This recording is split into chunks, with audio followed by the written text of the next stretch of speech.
And we are recording. Awesome. Well, welcome everybody. I am really excited for this. Becky asked me to kind of head up this meeting so that we could let you all know about how you can become involved in humanitarian work in Ghana. So, do you have something you're going to say? I'm just happy to have everybody here. And I know we're sending this out, the replay afterwards, so everyone will be able to have a chance to listen to it. And we just want you to feel free to reach out to us. Feel free to. Can I just do it? I'll just do a plug right off the bat, and then we can do it from the end too. But you can find us at Families Mentoring Families on Facebook, and familiesmentoringfamilies.org is our website, which is in the middle of a remodel. So, but just if you have questions, you'll also be able to answer back to the email that we send this out. But we are really interested in answering those questions for you, so please don't be shy. Yeah, for sure. So a couple of weeks ago, Becky and I were just talking about how, because I had gotten to take a group over to Ghana to serve there, and we were just talking about how awesome that was and how we could help more people come over to serve in this work. And I was pretty blown away by how many people were so interested and felt this in the hearts that this was something that they needed to be doing. I loved reading all the reasons why. And so many of you have always wanted to do humanitarian work, like with your kids and with your families, because not only does it help others, but it helps you and your children gain a new perspective. And it was just really inspiring to read all those. I loved it. And many of you just felt the same way. I loved how somebody put it. They wrote, I'll read it so I can say it right. This is the kind of work and change that the world needs right now. And when we look around the world, we're like, yeah, I think we need more people to stand for good right now, because there is so much fear and confusion and chaos right now. And we need the good to stand up and win in this crazy world of ours. Well, what a better time to connect with people from different cultures and to realize how much we have in common. And really, this is one of the best ways to do it. Absolutely. So I know that, for a lot of you, you said this has been a dream for a long time, but it's really hard to sometimes figure out how it's going to make that happen, because maybe it seems so big in your mind and you're like, I could never do that, right? And maybe too with COVID-19, how are we even going to do this, right? It's not always going to be around, and there are ways to help now, and there are ways to plan to help in the future as well. So the way I want to start off is let's have Becky, let's have you give your story of how you ended up in Ghana in the first place, and maybe start off a little bit with your background of who you are and your family life and how you ended up in Ghana. That's the $1 million question we ask ourselves every day. But so my name is Becky Rogers, and I am a homeschool mom of 10. And Did you guys catch that? 10. That means she has 10 kids. we're that family. So, yeah. So, and around the time that my youngest was about a year and a half, I started just having these thoughts about families and mothers and education and how there were. I don't even know how I became aware of it. Really, it's just I started to hear stories or things about, people, they feel like they can't get an education if they can't pay their school fees. And so it perpetuates generations of poverty. And so, and I'm really passionate about mothers, and I'm really passionate about helping them to educate in their own families. And as homeschoolers, we do that on practically nothing a lot of the time, right? And so I was watching some of these beliefs that people have about what it takes to do education, like to educate your child, and some of the beliefs that are prevalent in the world about it. So those were some of the things that were happening in my mind. At the time, I literally was working, I think, 2.5 or 3 jobs, and I didn't have any money, none at all. And I didn't have any time because I was also trying to homeschool my kids, and I was sleeping about 2 hours a night. Luckily, I had Molly, who helped us with she was running the neighborhood co-op, and she let our kids participate. And really was a godsend for me at that time. So anyway, over the course of that, I had this idea that I wanted to go to Africa to do humanitarian work, and I was thinking maybe it's just a once-in-a-lifetime thing because it's totally impossible, but maybe if I just like write it down and I set a goal, maybe I can get an idea, or I can do a fundraiser, or I can save my money, and maybe in 2 years, maybe in 3 years, like I could get my stuff together in order to come. And so I just wrote it down on a piece of paper, and after I wrote it down, I started to meet people that did this kind of work, and that and I started to meet people from Ghana specifically. And so it took 10 months for me to be able to go to on my first trip, and I ended up in Kenya with another team, and I went specifically with that team to see what they did, just to assess the needs, because I was like, I have these ideas in my heart. I've never even been anywhere. Like, we don't even drive 2 or 3 hours for the weekend, let alone, across the world, and I just really wanted to have that experience. So anyway, that's kind of the backstory of it. Fast forward, I go on that trip, totally changed my life. Totally, I saw things so very differently, and it became kind of a family culture. And I started to come with my son and some friends. We'd bring a few friends over at a time, and we just start to just make connections and start to see what the needs were, and observe different cultures. And there's definitely right and wrong ways of doing humanitarian work and charity work, and we saw the aftermath of the wrong ways, and we made our own sets of mistakes. And anyway, so we did that a few times for probably about a year and a half, and then just for myself, just having some conversations with God about stuff. It was like, I don't know what you need me to do, so just go ahead and arrange this. And then long story short, we just started having these impressions we should put our house on the market. And so we did, and we just followed each step as it went, and it led us here over the course of about 4 months, which was really quite spectacular. It was a major shift in our family, because at that time, half of our kids were adults, but not really, if you know what I mean. Those of you that have adult kids. We think they should be grown up, but they really need their parents more than ever before, right? And then our youngest 5 we took with us, and we brought them to Ghana with us. So we sold our house, we got rid of everything. Basically, we just have a few things in a camping trailer parked at my parents' HOA. So when we visit the U.S., we camp on their floor in their basement, so we don't get too comfortable. Anyway, so we've moved to Ghana, our family, and we started to see what the needs here actually were. We came for the first year and a half, no idea what we were supposed to do or why we were here. We're just getting used to the different culture, learning how to shop, learning different food, like all of that. With our kids at the time, our oldest was 17 that was with us, and our youngest was 5. So adjustments for them. We stayed in a house that didn't have hot water. We didn't have air conditioning.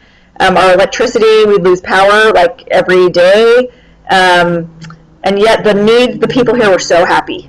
And the needs that we saw were profound in education and in families.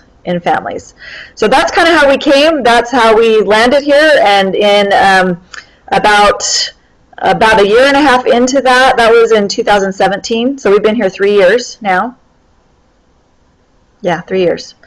About a year and a half into that, we noticed that probably 40% of the women in our community don't read at all. And so that was one of the big, huge needs that we found. And then I'm not even sure how this happened, but now in our organization, so we started an organization, Families Mentoring Families, and now we have 8 family literacy centers across Africa. We have 5 in Ghana, we have 2 in Kenya, 1 in Liberia. We have requests in Rwanda and Uganda. We have way more requests in Ghana where we are. We have a lot of requests for family literacy centers. Those are run by the communities that they're in, and they're awesome. We have one that's up in a village, and whenever we open the doors, within 20 minutes we'll have 100 kids. that'll show up because they don't have schools, they don't have books in school. They don't have books really ever. Like, it's not a thing that they would even have in their home. And so to have a place where they can come and just look at pictures in books if they don't read, like, that's like better than Christmas for them. And just watching their visions expand, and watching even the teachers that we work with in the school system, you know, when they find out we have a literacy center we can bring in and we can run it someplace near or in their school, they're so excited because that brings resources into their school that they can now use that helps all of their students. So that's kind of how it started. Yeah. Do you want me to go into more than that, or? Yes, but I want to add something too. It's like these. I had a feeling you did. Yeah, these literacy centers. It sounds like really good because we all know that it's really important to learn how to read and all this. But it was so eye-opening to me when I got to go over there to realize that the way they were teaching the kids in the schools was literally just with the chalkboard, and they were learning all the mechanics of reading, but they weren't learning the magic of reading and how those stories can get into your heart and into your soul.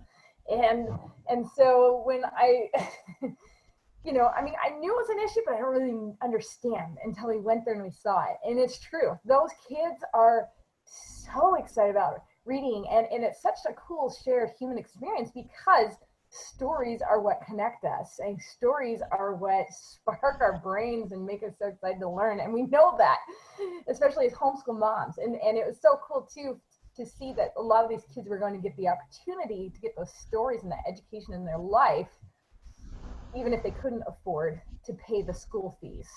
And it was a way to help them out of poverty. So that was the first thing you guys started with, but you're not done yet. So they've done more. So go on and tell us some more. Okay, so we started to build these family literacy centers, and then I started to have a feeling this was just a stepping stone to something that was bigger and something that was more important. And even on my first trip to Kenya, one of the very tragic experiences and situations that I became aware of was when parents, particularly mothers, like single mothers, if they don't have a husband in the home that's helping to provide, and if they haven't had a chance for education themselves, if they have children, they can't afford to take care of them. And so many instances, they will end up giving their children to the orphanage. And we went and we visited some orphanages when I was in Kenya, and I saw this a lot. And it broke my heart because I thought for myself and as a mother, like how I want to, I mean, all I do is for my children, and all I want is for my children. And so that's one of the things I wanted to see if this was a situation that was the same in Ghana. And so we actually became acquainted with, and then another American family, another American homeschool family. It's like a homeschool family thing. I guess because we do things kind of out of the box, maybe, I don't know. But another American homeschool family that we actually knew in Utah from Molly's co-op. We totally didn't know each other until they moved to the same city we live in Ghana, and they came for 6 months to stay in a children's home and help. And so with them in that situation, in an actual children's home, we actually got an insider view on what was a very common situation, which is that probably 80% of the kids in an orphanage actually have parents. They just can't take care of them because once they give their children to the state, no one ever works with that mother again to be able to help her develop self-reliance, to be able to help her to take back the care of her own children. And so absolutely heartbreaking that happens. And over the course of that, we became friends with one family in particular who had 5 children in that children's home. And the mother, she would come a few days a week, and she would work her fingers to the bone at the children's home so she could be around her kids and so that she could check on them and make sure that they were all right. And she had some concerns about things too. So we got to know that family a little bit, and I remember talking to her, finding out her situation, a little bit more of her story, and realizing and at the time she was quite sick, like she wasn't doing well. And I remember I was asking her how she was, and she says she was doing as well as she could be expected to in the situation that she was in. And when I brought up the opportunity, the possibility that she could have her kids back, she came back to life like in 30 seconds. Like that was just so much hope for her. And so we kind of started to work with that family. And let's pause here for 1 second, because okay. I want to bring up a important point here. You know, doesn't that just touch your mother heart to think about that woman working her fingers to the bone, doing anything she possibly can to get her children the best opportunities that she can? I mean, it's, as a mother, that's what Becky's saying. That's what your whole purpose in life is to help your children. I mean, you have other purposes too, but that is at the core. And that is just a beautiful thing. And I also feel like this is one reason why it attracts homeschool moms, is because homeschool moms have taken that responsibility on themselves to help their children find the best things in life.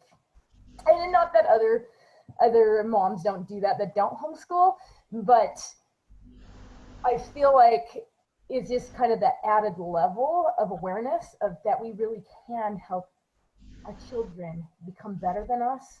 And when we can find those opportunities that are going to make their life better, yep, we're going to jump on it. Yeah.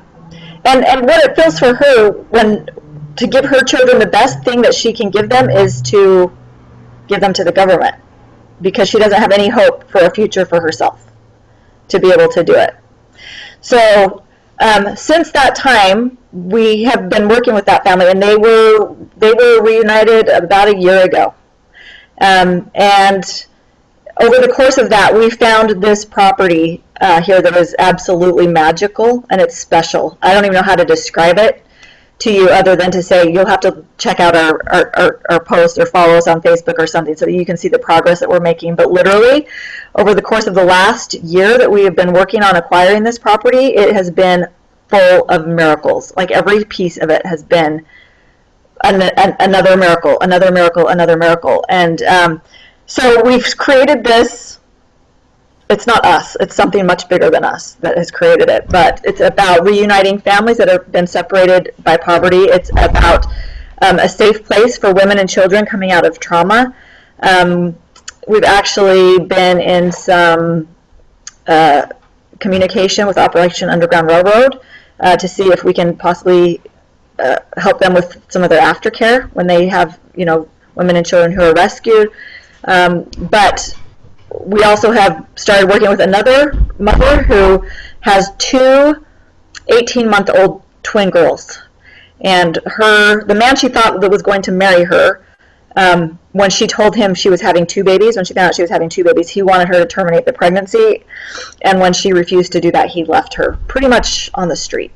And so she had a job for a period of time. We also met her through the same American family from the same situation. Luckily for her, she has not given her children up yet to the government. But we have come across her again in the last few weeks, and she literally. And the reason we came across her was because she came to the home of that family and just asked if there was anything that she could do for them, that she could earn any kind of money. And since then, we've found that she's lived on and off the street. And when she has, so here in Africa, the women, they tie their babies on their back with just a piece of cloth, a piece of fabric.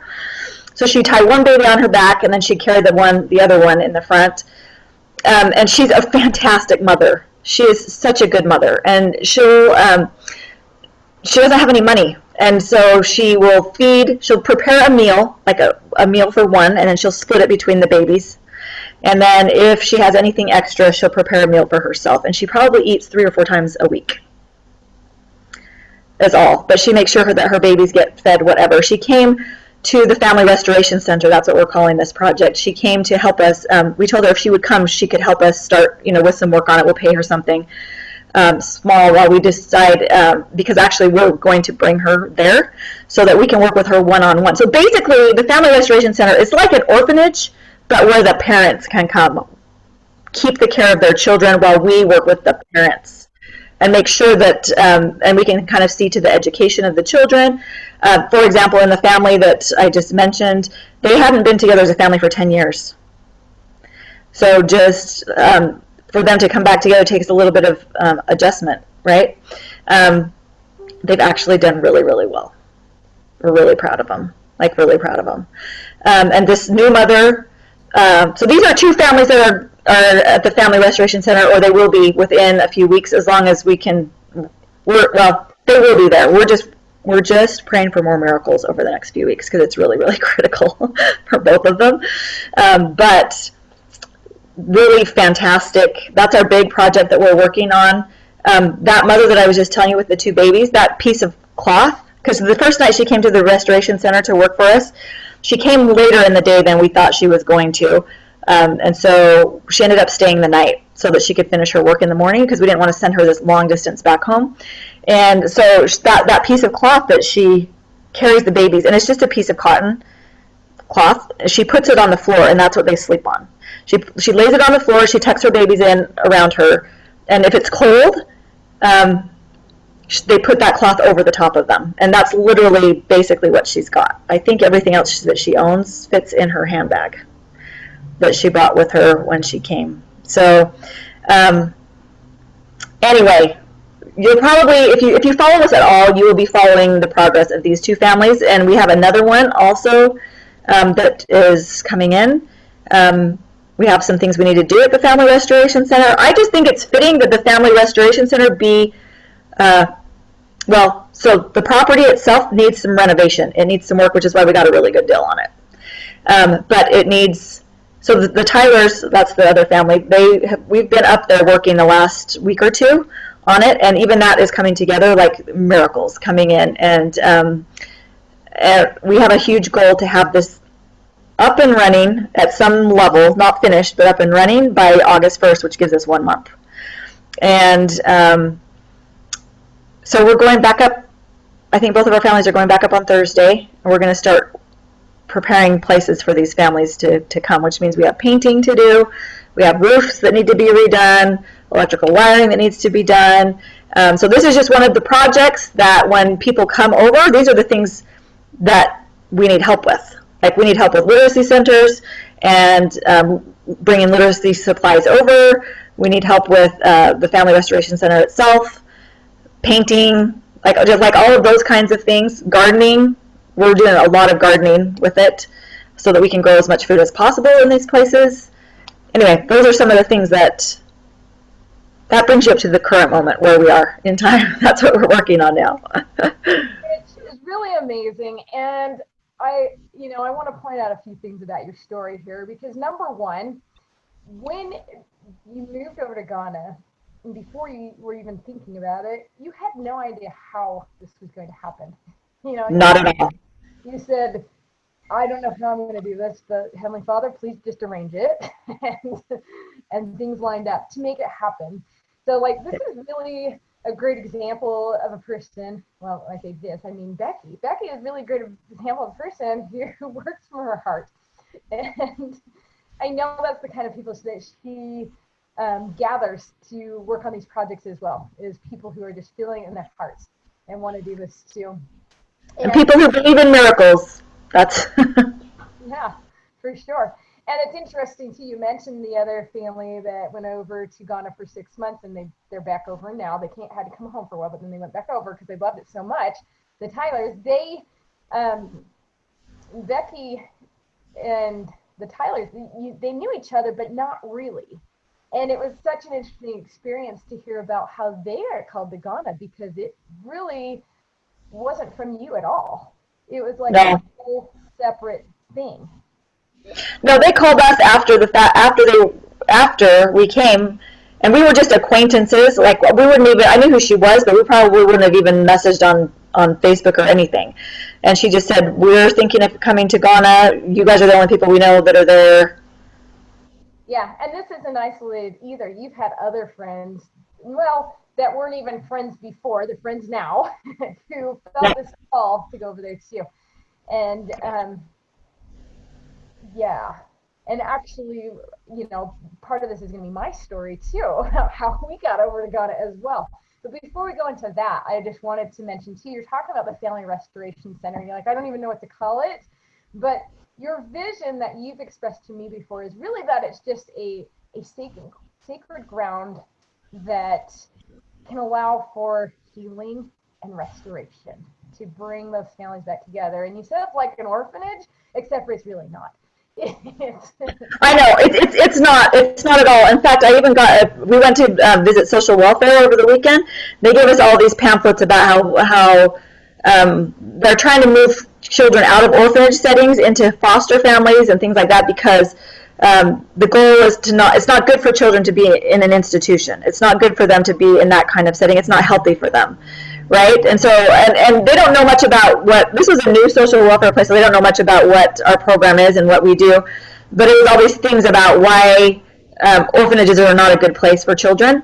And because I think they thought we were starting an orphanage. But as we read through the pamphlet, we just realized, no, this is because it was all about putting people in families and strengthening families. And it's like, no, that's our program. That's the whole crux of the matter. That's the whole point. And it's putting them back in their own families and helping their own families learn how they can live together, like they're saying, yep. Which is so cool. Okay, so what I want to do next is I want to just tell you a little bit about my story. As you can tell, Becky and I are good friends, but I'll tell you how we ended up going over to Africa, and then we will go into some of the questions. So I compiled a lot of the questions that people were asking when they filled in the registration form. So we want to make sure that the logistics are covered too. So just over a year ago, actually it's probably about a year and a half ago, I started getting this thought that maybe we ought to take our homeschool co-op to Ghana. And I immediately dismissed it because I thought, that sounds like way too much work. I don't know how to do that. And that just doesn't sound like something I really want to take on. And so I kind of just shoved that thought to the back of my mind. But I did happen to mention to a couple of my other friends, and apparently it was planted in their minds and hearts as well too, because they kept asking me if we were going to do it. And I was like, oh, I don't know. And so it finally came out to be about April, and we were going to have a co-op meeting, and we were going to decide if we were going to do a humanitarian service trip that year. And so I had to decide, in or out. Am I going to do this? Because I don't know how this is going to work. It sounds too big. But at the same time, my heart says, this sounds like it would be a really good opportunity for me, my family, to bring some of my teenagers with me, and for our whole group. And so about the night before the meeting, when I was supposed to present it, it's just been feeling so chaotic in my mind and my heart. And I finally just asked my husband, I was like, so what would you think if we, took a group to Africa? And what comes out of his mouth is, I don't care. And I was like, oh, he doesn't care. Okay, that means yes in my brain. Right? And so that next day I went to our homeschool co-op meeting and I announced it, and everybody could just feel how exciting that was. Now, the other part that I was worried about was the fact that I also had a wedding coming up the next month. And so I said in that meeting that I was not going to even think about it until after the wedding was done, a month away. And in fact, I remember the date. I said, I'm not going to think of it until May 15th. So after I announced it and everybody was so excited and they wanted more details, I was like, no, I'm not going to think about it. I'm just not going to, except for I was. And I started talking to Becky about when we should go, because we were thinking we would go in about a year. But as I talked to Becky, we both felt like that we really needed to go in October of 2019. And then again, my brain is like, how are we going to do that? That's not that far away. I have a wedding coming up. Well, God had different plans. He showed us the path and showed us how we were going to do it. And by May 15th, we actually had 40 people signed up who had all paid a $100 deposit. which is miraculous, you guys. That's like within 1 month. How does that even happen? Right?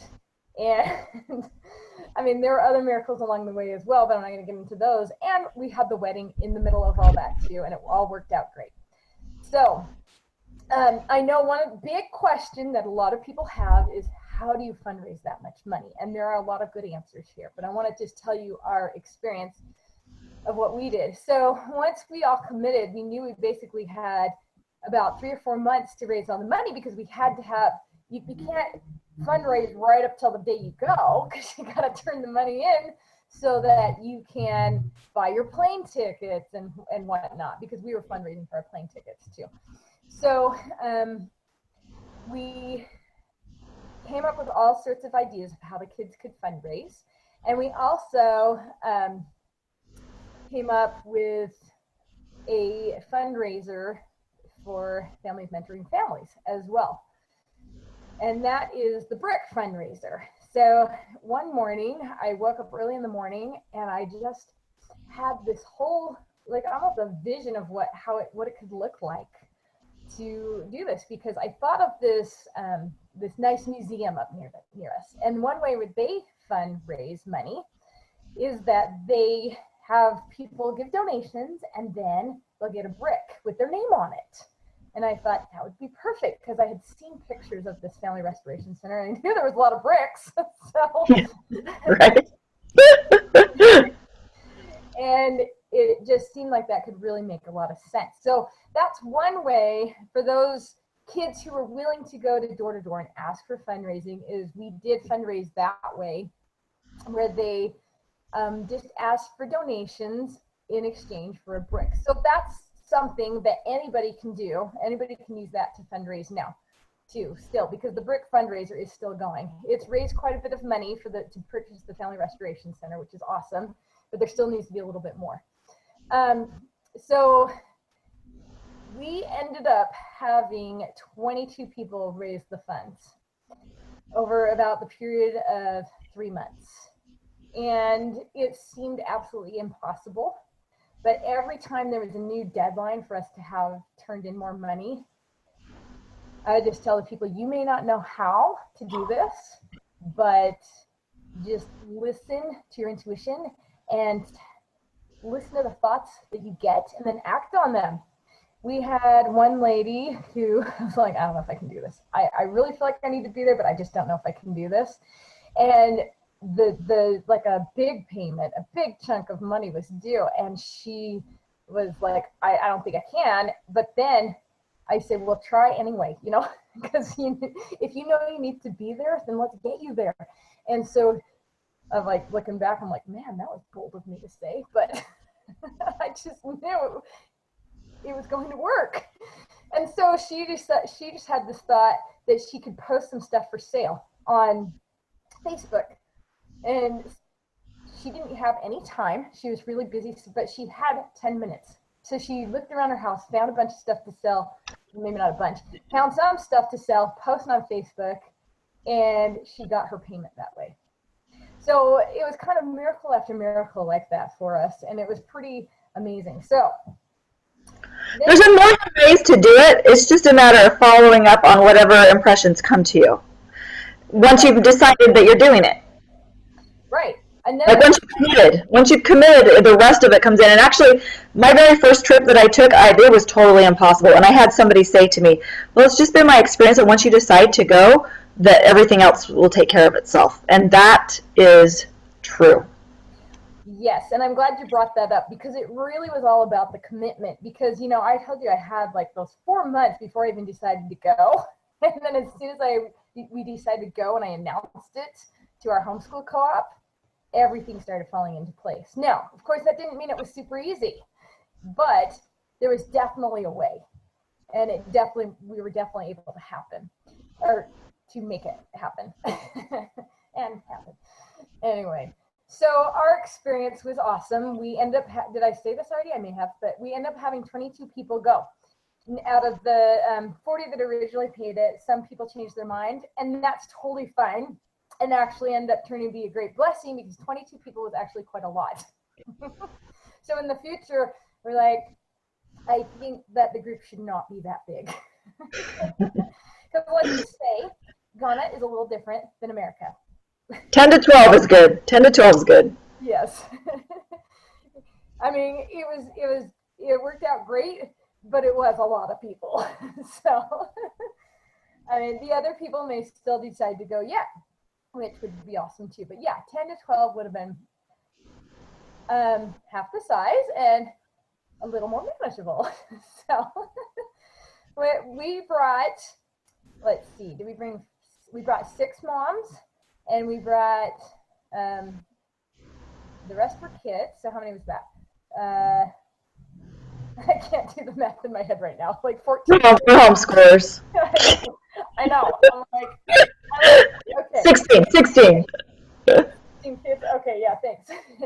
It's because I'm on camera and your brain shuts off. It's like how you can't spell words even though you know how to spell on the whiteboard, right? Okay. Anyway, so we got 16 youth between the ages of 13 and 18 is what we did. That doesn't mean that's how everybody else has to do it, but that's what we did. We actually arranged it because we usually say 14 and up, but if you have a 13-year-old and a parent going, then it would work. And my daughter was actually one of the 13-year-olds, and she had her birthday in Ghana, turned 14, so that was kind of fun. And we've had families come over with like younger kids, like just their, come as their family. We've had all configurations of people that come over. What we want is just people who are interested in participating and helping, and then we just design that experience around you. Like, what are your skills? Everybody that comes has a different set of skills, and we find that it works out perfectly. Like, it works out perfectly to be exactly what we need when we need it. We have a lot of preparation and conversation that goes into it before, so that we make sure that you have the experience that you're hoping to have. But we've done it with pretty much every configuration at this point. So that is one huge advantage of going over to Ghana with Families Mentoring Families, because it's very flexible. Because when I say she, I mean Becky. Becky is going to make this work for you and your group, whether it be you could have your family go, it could just be mom go, it could be a co-op go.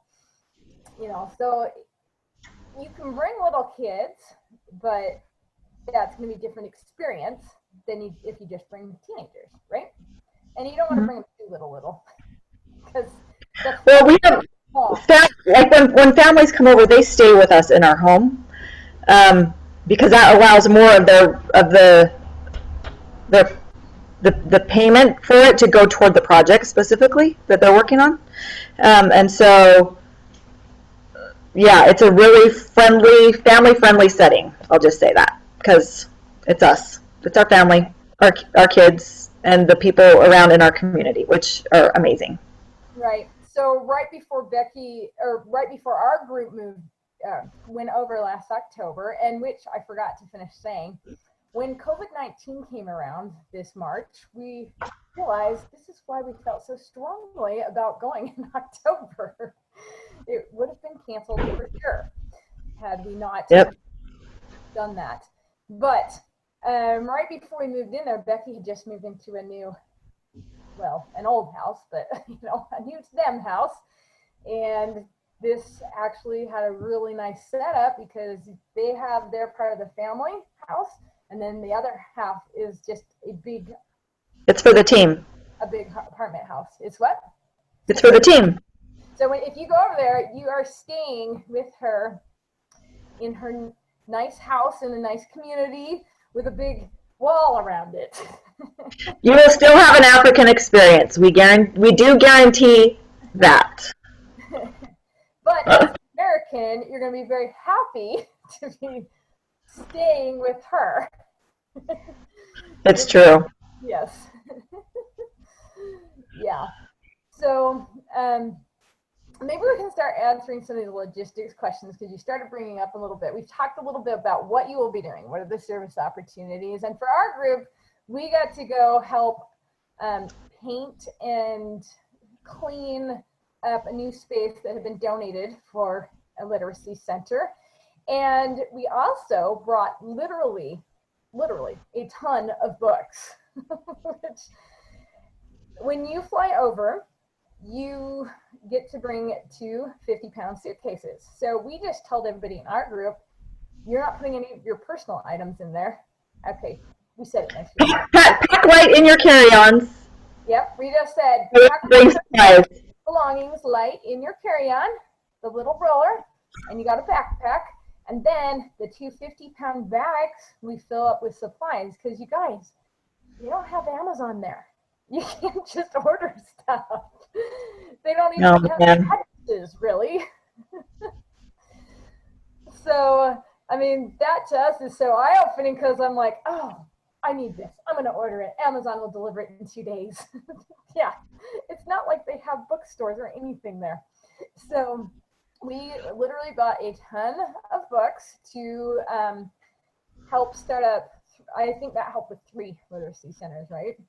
Yeah, that helped with the literacy centers. We also had people donate kitchen supplies, kitchenware, things like that. And since that team, we've actually set up the team house at the Family Restoration Center and the team house in the village up in the mountains with those supplies that came over, which is funny because when we collected those supplies and brought them, we weren't sure what they were for or why we needed them. But we had a ton of like kitchen pots and pans and dishes and things like that were donated that we were able to set up those 2 new houses for teams. So those are some of the projects. We also have this this other village project up in the mountains. It's a village experience. Like, it's a different kind of experience than the one even where we live. So we have a lot of things going on, and depending on the time of the year or how far we get between now and whenever it is that you end up here, like, we have a lot. We just always have a lot of things going on. Right, and the other thing you had too, we brought a lot of that kitchen stuff, and we also brought a lot of the sewing stuff. So sewing stuff, yeah, that's right. Yeah, but you know, a big part of it really is just bringing in the supplies. That is like a huge help. I didn't realize how helpful that was until we brought it. You know, and so sewing supplies, because a lot of the women become seamstresses, and that's how they can support themselves. Well, one of the literacy centers has a mom school in it, and the moms in that, they're adult women that never learned to read. And so we told them that if they would come learn to read, we would do a sewing school for them. And so they came for a year, 10 months-ish, and they learned to read. They did. And so after 10 or 11 months, we knew it was time for us to deliver on our promise, that we needed to start a sewing center for them, a sewing school where they could learn that trade so that they would be able to. So now not only can they read, where they could not before, but now they can also sew. And if you are interested in seeing any of these projects that we've done, actually the best place to go is to our YouTube channel. Go to our YouTube channel that's just called Families Mentoring Families. There's a ton of stuff of all of our projects and everything that we have going on that when we post there. So, but they're doing it, and when COVID-19 happened, they shifted right from their sewing classes into making masks for their community. And we were thinking, what's going to happen? When that thing hits here, what is going to happen? Right? And they just like rolled with it, and they just started making masks for everybody, and we are super proud of them. Yeah, I mean, that's awesome. So basically, there's you know, our kids, one of their favorite part when we took them over was actually just interacting with the other kids and just seeing that, you know, we're all the same. They also all want to come to America, and they all ask us to be packed in our suitcases, but we couldn't do that. But but they loved playing with the kids, and they loved just, I don't know, it was so fun. They just loved that. There's a lot of opportunities too, just for like hard work, you know, with cleaning and painting and all that too, and especially over at the Family Restoration Center. I mean, there's always good projects to do. So what a typical day would look like is, it's not going to be super structured like we're used to here with type A's in America, because Ghana time doesn't run like that. So it's more. I've tried everything I can think of. So this is also a good learning opportunity as well. It's actually the beauty of it. You what? It's actually the beauty of it. It's true. Yeah. But we can also learn a little more flexibility as well too. So we can make a general plan, but we call it a flexi plan for each day, because something's going to come up and like a car's going to break down or somebody's going to be late or whatever. And that's just kind of how they roll there. So yeah, I think it's good for us to be flexible that way. So when there was like downtime and stuff at Becky's house, the kids would just play games, or we would have like little projects they could work on in the house. For example, like cutting out all the laminated projects for the literacy centers and stuff like that. So yeah, we have a lot of those kind of projects that you can do in the U.S. too. That people like, if people want to participate and help us with Families Mentoring Families, we have all kinds of things that we need done U.S. side before they come over. Right, and that's what I was going to say too. If you don't feel like the time is right for you to come over right now, there are definitely ways you can help here in the U.S. as well too. Yep. So that would be something to contact Becky on, because the needs are always changing. Or should they contact Loretta? No, they can contact, well, either one. Either one. Well, anyway. We can put it in the email that goes out. Yeah. Okay, so I just want to get through these questions pretty quickly here, just answer those, because then, because a lot of people really wanted to just know what it would look like. So yes, we were serving on a lot of the days, and some of the days we would actually get to do like Ghanaian cultural things as well. So we could kind of just learn more about their culture, which was actually really helpful in understanding who we were really serving. And then we talked about where you stay, safety issues. We did have a couple of people ask about safety issues because, you know, Africa is foreign to most of, well, to all of us. And talk to us a little bit about safety issues. Okay, so this is actually one of the things that we do in training before you come, so that you're aware of what the safety issues actually are and how to keep yourself as safe as possible. And people, that's one of the big questions that always comes up. And for us it's not really a thing because we moved our kids here, like even with our 5-year-old, you know. And so to us, we're not worried about the safety. That said, we do take precautions, like there's a certain way, like if I go to the market, I hold my bag in a certain way. You know, we live in a compound that's got electric wiring around it. We have a dog that patrols our compound all through the night. When we go places, we don't want anybody to go anywhere alone. Like nobody goes alone, and nobody goes anywhere without like Ghanaians with them, because language barrier, right? Things like that too. But for the most part, that's really the extent of the safety issues that we have. Like when we're at the Family Restoration Center working on it, we're in our own property. So when we're at our house, we're in our own property. We have our own drivers. We have our own vehicles for the most part. So yeah, when we're working on things and working on projects, we're just in our own space, and as long as people don't take off on their own, it's really not an issue. We did have, at one point, some college kids that came over and they wanted to take off and go tour around Ghana on their own, and I was like, absolutely not. Absolutely, you are not doing that unless you sign a legal disclaimer, you know, relieving us of responsibility for you. But when you're in our space and in our home, we know our way around. We've been here for a long time. My kids are all comfortable, but again, we know where to be and where to not be. So. Yeah, so it's not too big of a deal most of the time, but we will train you on it before you come. When we went, we felt safe, but we also were very noticeable. Yeah. A large group of white people. So we do stand out, but if you follow the safety precautions, it's safe. You know, and another thing you brought up too is you talked about the language barrier. Now in Ghana, they do speak English, but it's a little different than we're used to. Like, I noticed at first I had no idea what some of these people were saying because it was such a different accent, but by the end I could understand the Ghanaians talking to me. So their language is Twi, so some of the people don't speak English, but wouldn't you say most of them do? It just depends on where you are. It just depends on where you are. And there's all different levels of English that they speak. Like it depends on how much school they've been to, really. If they're educated, they speak English. If they haven't been to school, they don't. So, That's true. So that's the other nice thing is Becky has a lot of really good Ghanaian contacts that she trusts and helps. We have an A+ team here for sure. It's taken us 3 years to get it all together, but they're amazing. Right. Okay. So we talked about the ages of kids.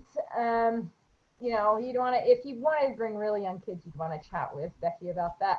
And then some people asked, well, like, how long would you stay? When would you go? So that would be totally up to you. That would be part of the flexible thing. You could decide. Fall is nice and spring is nice, but really you could go anytime. Um, I will tell you this, it costs more money to fly during the summer. So if homeschoolers want to come, not in the summer, that flexibility that we have will save you money on flights. okay. So let's talk about flights for just a second. When we did this, we fundraised our money to earn our plane tickets. But since then, we've realized that there are other ways actually to get good deals on plane tickets, which is through using a credit card that gives you miles. So if you're planning ahead to go like in a year or so, you can get one of these credit cards that will give you points, and you could just get your miles for free. Now, when I say that, I don't mean go rack up tons of bills on your credit card. I'm saying just put everything that you would buy on it normally and pay it off every month, of course. Otherwise, that's not a very big deal. But I realized I had a lot of points that I probably could have used, and other people thought of that too afterwards. So I would recommend doing that if you can. And also, probably right now, plane tickets are pretty cheap. And if you look at the rules, a lot of them will allow you to change the date for free. So if you could swing it, you could buy tickets now and then just change the date to later when you figure it out, if you look at the rules that way too. So traveling internationally, to get there, you're gonna have to, there's no direct flights, at least from where I am. Maybe there are from big hubs, like there probably are like from JFK or whatever. But like from Utah, where we are, the travel time there took 20 hours with layovers and everything. So we flew over to no, it changed. Paris. We were in Paris. And then on to Ghana. So it's a really long flight. So that's what I'm saying, take into consideration if you want to bring little kids. And then on our way back, it took 30 hours. So that was a really long travel time, but it was worth it.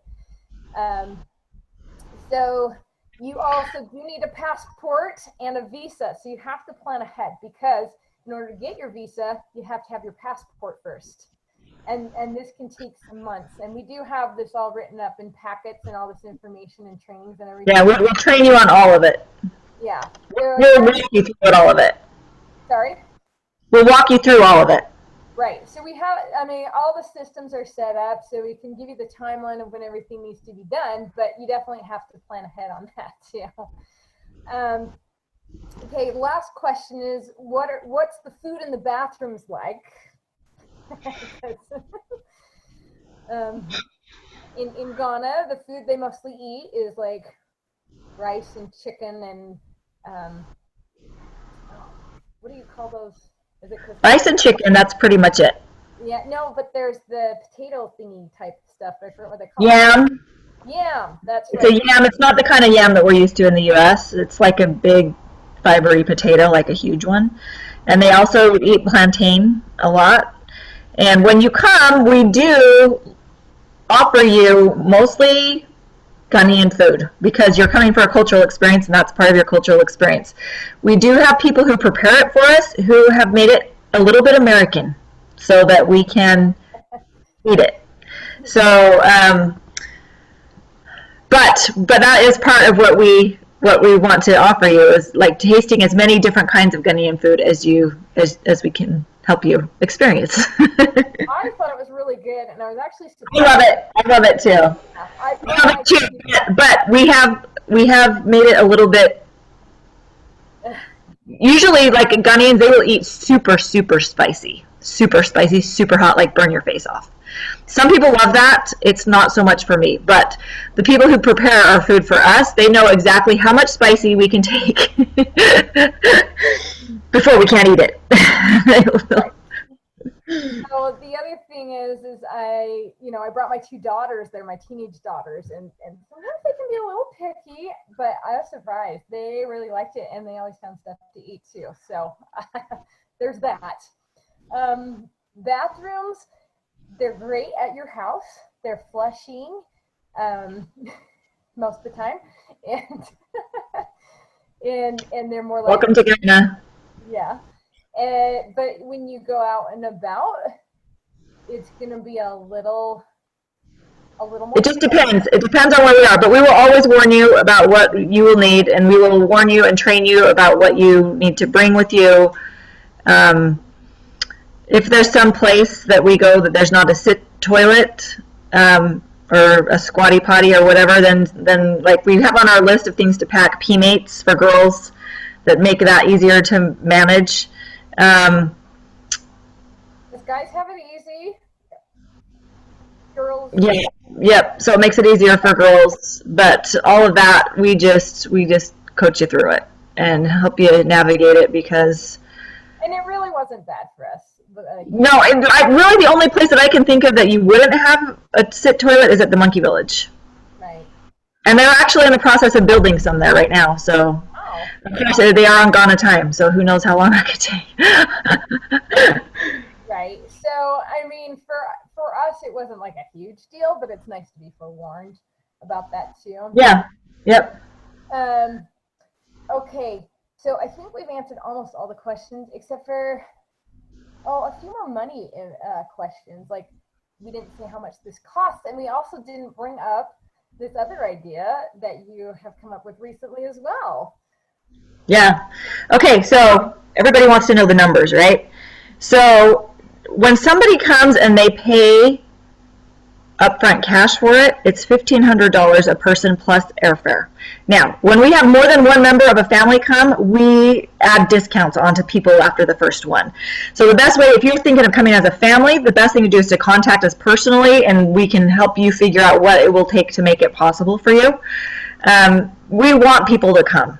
So we are all about trying to make it an easy and stressful process of doing that. So it's $1,500 when people just pay, up front. And we have payment places that like we have points that it's due before your trip, so that you're aware of that, like a payment schedule before your trip, so you know that we need $500 by this time, $500 by this time, like that. And your very first payment is non-refundable. That's your commitment, and I think it's $300. I gotta double check that. It was $300. Then we went to $500 for a while, but and then right now we are running. So this is an idea that we have had because a lot of people are thinking, they're probably not coming before next year because of all the COVID stuff. So if you want to commit that you are coming, and we figure out what time that is that you're coming, then we figure out a payment plan for you where it's just a monthly payment that by the time you want to come, you'll be paid up and it'll be caught up. And Molly, I was thinking we could actually run this through the Give Butter site too, through the Brick fundraiser, because they can make their own account, and then they just donate through it. And you can get donations from other people that go toward your trip through that platform as well, and it's all tracked so that you get credit for it. Once your amount is paid, you're totally free to come. You still have to do your airfare, but your trip is paid. So, for example, but for that, we will probably, because it's broken up over that, we'll probably charge a little bit extra. So, I think what we were thinking was if you were going to pay $200 a month, it'd be closer to $2,000. Okay, so here's how this works before I go into that. Because part of what you pay to come over here funds our projects. It's just a direct donation to the literacy centers, to the Family Restoration Center. It buys paint that we need for it. It buys bricks that we need for it. It buys actually sand and cement, and then we pay somebody here into their local family economy to make bricks for us too.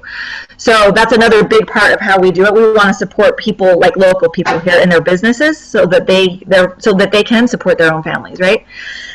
So there's a part of that payment that actually goes towards your expenses, and then there's a part that is for your funds the project itself. And so for the payment plan, it would be closer to $2,000. It would be like 10 payments of $200. And again, we will discount it based on how many of you there are that are coming. And we also discount it based on how long you're staying. I'm talking about for our 2-week regular team expedition right now. If you're going to come for 3 months, like over the course of the summer, if you're going to come for 6 weeks, we adjust that because we don't expect you to pay that donation piece of it. For like your donation for 2 weeks is not going to be this. You're not going to pay that over the same amount for 6 weeks. So that all just needs to be configured, and we'll help you. Like we'll work that out with you. But the point of this is that this is the new thing that we're offering these monthly payment plans on it, so that you can like commit. Honestly, once you commit, you're coming. So that being said, we don't want people to get into it and pay 6 months and then say, "Oh, we changed our mind. Can we get our money back?" It'll already be used on the projects and things that we're doing. And so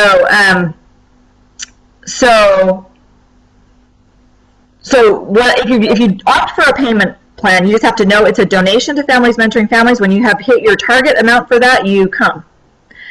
And if you decide that you are not coming, that's considered a donation to Families Mentoring Families. It's not a refundable thing. But hopefully you're going to fundraise some of this with people who want to donate to Families Mentoring Families, and they intend it as a donation anyway. Right. So you're saying if you pay cash up front of $1,500, yep, then it's going to be cheaper, but you can also do 10 payments of $200. So if you want to come like in a year and a half, that would be a great way to do it. Because it'll be 10 months, and we can break it up however, yeah. Yeah, $200 is very doable. If you do the airline miles, you can get your plane ticket, or you can fundraise for a plane ticket too. Same way as you do other things, We have a lot of fundraising ideas. So if you want to come, we'll just put you in touch with some of our fundraising geniuses who can help you brainstorm that. Right, and you're going to get your own ideas too that are going to work for you as well. Like for example. Yep. My gosh, I had a lady call me from one of the charter schools that we'd worked with before and said, "Hey, do you want a truckload of books?" And I was kind of like, not really, but we took that as a good opportunity to take all those books, and we had a big sale and raise a lot of money that way. So it's like it just turned up, stuff like that. So that was pretty cool too. The other. Okay. Anything else on that? Okay, Family Mentoring Families is a 501c3, so when people do donate to the BRIC fundraiser, they can deduct that from their taxes. It's like a tax deductible donation too. So that's kind of a nice thing too when you're talking to people about fundraising and stuff, that you can say your donation is tax deductible, and people like that. Okay. If you wanted to go to Africa, but you still can't help, we did mention earlier there are some projects that you can do at home, like cutting out laminated books and stuff like that. But there is also another way that you could help with this whole project as well that Becky also just started. Do you want to talk about your monthly sponsorship program? Yes, so we just started, because we're coming into this place with shelters where we it's taking more of our time to actually work with the people, and it's taking too much of our energy to fundraise. So we are actually starting to look for monthly donors, even if it's just a small amount, like any amount, like people who are interested in like $25, $10, $25, $50, $100 a month that would be willing to just put on like on automatic donation, so that the people that, because now when we have people at the shelter and children and women coming out of crisis, like we have those kinds of expenses that are different than what we've had in the past. So we've just started, like literally today, a new capital campaign where we are looking for monthly donors. And if you're interested in participating in that, we can send that link out as well. If you wouldn't mind even just sharing it, like if you see something, like join Families Mentoring Families, like our page. Follow me, it's Becky Rogers on Facebook, so that you can see our progress. And if you don't mind just sharing our posts so that we can cast a wider net and let more people know what we're doing, so that people who need to be involved with us can be involved with us, that was super, super helpful. Yeah, Yeah, so So, there's all levels of ways to help. I mean, even if all you did was pray, that would be amazing too. You know, yep. or coming over on a humanitarian trip, that would be awesome. But I know there's just all different levels in there, and there's a place for every person who really feels it in their heart that they want to help these moms and these people just to help. Because their stories will touch your heart. Yeah, for sure, for sure. Okay, Yeah. so I think we covered all the questions for the most part, but now maybe there's more questions. Hi, Katie, you just joined. If you have any more questions, go ahead and unmute and ask. And if not, that's okay too, because you can always contact us and ask the questions that pop up later. Or you can type in the chat bar. But hopefully we covered most of the ideas that, or the questions that people had, because I think the biggest thing is people really want to know what this looks like. I think I'll just put some information while we're thinking of any last questions in here so people can find us in the chat. You can look up Families Mentoring Families. On Facebook, we have a group and we also have a page, so you can join and like. You can follow me on Facebook. We post everything that we do every day. Not everything, but a lot of that. You can follow, like send me a friend request or just follow along. That's great. Also look up Families Mentoring Families.org under construction, but it is up. Just don't be scared where our web people still have stock photos instead of our own, but you'll get an idea of what we've done. Okay, 3-month trip for one person. Okay, so you know what? Send me a message and we'll figure it out, because I have to know, like I have to calculate the weeks and stuff. And like it's going to be an individual, yeah, calculation. So send me a friend request and let's chat about that, okay? You can also email me here, or Becky at familiesmentoringfamilies.org. The biggest thing is check out our YouTube channel. That's where the good stuff is, because that's where you see us in action. And the good news is Becky is actually working on a book to be able to tell a lot of these stories, because you just barely got a scratch of the surface of all the amazing stories that she has to tell. In fact, if you go over there and you get her talking, she will tell you some amazing And then Molly will say, Becky, record this. That's what I did. I was like, you got to get these written down. You need this in the book, because this is an amazing journey, and there's so many amazing miracles that have happened that when we remember it, it just brings more and more miracles. It's pretty awesome. All right, so I don't want to take too much more of your time. If you do have questions, go ahead and contact either one of us. If you're thinking of leading your homeschool group, I can definitely help with that. If you're taking a group over, if you're just doing your family, that's a little simpler. But if you need extra help, like planning and helping figure out how to actually motivate everybody to turn in their money on time, that's probably one of your biggest jobs, is to help those students in your co-op believe that they can actually do it. And I can tell you that once they've done it, wow, that has just shifted their mindset to a whole new level, that like, look, I did this, so now I can do this. This is I actually want to address this really fast, because when I first announced this, like when we started doing humanitarian trips some years ago, a lot of the parents were really worried, because they're like, I don't know if I want my child to spend all their extra time raising money to go on a trip, even if it is for humanitarian, because I feel like they should be saving money for college. And what I learned is really, it's if the kids learn how to raise money and earn money, it shifts their money mindset more, so they're going to be a lot more able to raise more money than they probably would have without having done that. And so that's just a little money mindset thing, but it also changed their lives too, as they went on that amazing trip, and it opened up. It looks great on their college application. that too. You know, Because when they're going up against other kids that don't have that kind of experience, if they put that on there, it does give them an edge. it does, and that's what I'm saying too. It's like I feel like my kids have actually ended up earning more money just because they knew how to raise that much money in the first place. So if you can Yep. do it once, you can do it again and again. And so And every time you do it, it's easier. yeah, for sure, every time. I Yep. know.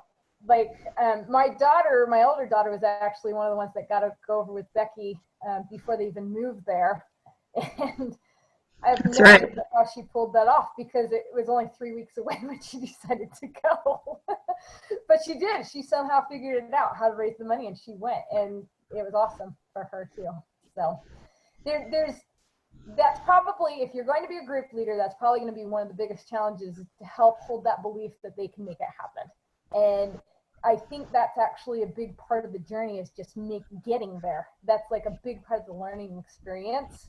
Yep. And whether that's for your family or in a group, if you can, it's a big thing. It seems impossible. You figure out how to make it happen. It It just changes everything. possibilities in your mind. It does. It changes everything. Because you know, when we first started doing humanitarian trips, I'm like, I have no idea how to do that, where to go, what to do, how to raise the money, or anything. But I knew we needed to do it. And when we started doing it, it was awesome. And this is quite a singular experience. Like it's different than any other organization that does it because it's a family thing. Like you come over, my kids will teach your kids how to do their laundry in a bucket. They're going to play games with your kids too. Yeah, it's awesome. Anyway, so this is an amazing experience. If you even have just a tiny little spark of a thought that maybe you want to do this, I would say do it. You know, do it. And if you can't do it now, then help how you can now, and do it.